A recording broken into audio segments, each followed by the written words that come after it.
Hey, welcome to lesson number 7, the final lesson of this course. I hope you had some fun until now. On this lesson, we're going to just add a final effect and check out how it looked before and after all the things that we did, because we did a lot of things on this image. So the first thing that we're going to do is to create a duplicate of the original image. Create a duplicate with Ctrl and J.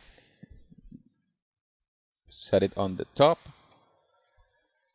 and go to filter, go to other, high pass, and use remember that we use high pass for this skin smoothing part of the course. We set it to 800 pixels, 80 pixels or something. Now we want to, instead of smooth things up, we want to sharpen the edges of the image. So to do that, we're going to set the pixels much lower, like maybe 24, 25 pixels, and click OK. And now go to blending modes and select overlay. Now you can see how the edges, the entire edges of all the image are looking way sharper, which is very fine because, as we did before the skin smoothing, we remove all the parts that were needed to be smoother on the skin, and now with this we have the smooth skin but with sharper edges, and it looks way more realistic. You can see that it looks excellent. You can always, of course, set the opacity down a little so that it doesn't look so much sharper, but this is a really nice effect. The high pass filter is excellent to do many things like sharpen the edges or smoothing the skin. So it's really a great tool, and it's really underrated tool on Photoshop. You can call this sharp edges. And finally, we're going to create a new adjustment layer. The adjustment layers is this button over here, and go to photo filter and select color and grab a nice color like some kind of purple, or maybe a darker purple. Set it to here, and you can see now that everything blended perfectly because of this photo filter.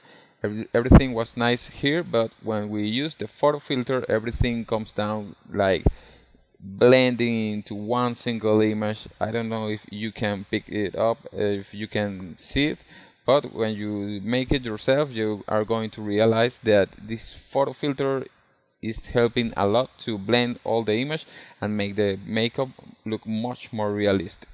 So you can grab all the things that we did before and group it in a nice layer, and let's call it digital makeover. Now if we remove this digital makeover, you can see how everything was changed. You can see that this is a really nice image. This is a perfectly nice image. If we even go even farther, you can see how it was on the beginning. You can see that, well, it's a beautiful girl with a really nice face, a nice looking face, with, of course, the natural imperfections that we all have. Of course, when we take a picture with a nice camera, it always shows all these imperfections that the human face has. But when we created all the digital makeup, you can see how it changed. You can see how we make the lips bigger, the nose smaller, the eyes brighter. You put some makeup. We define a little more the shape of the face. And of course, the main idea here is to make it look as realistic as we can, because of course we don't, it's not just about brushing everything and leave it like this, but trying to smooth things up a bit so that the makeup looks realistic enough, so that it looks better, way better on a magazine, on a poster, or on a billboard or something. So I hope that you enjoyed the course. It was really fun to teach you these skills. As you can see, the skills are really simple and easy to use. It's just a matter of practicing enough, having enough practice to making it faster and faster every time.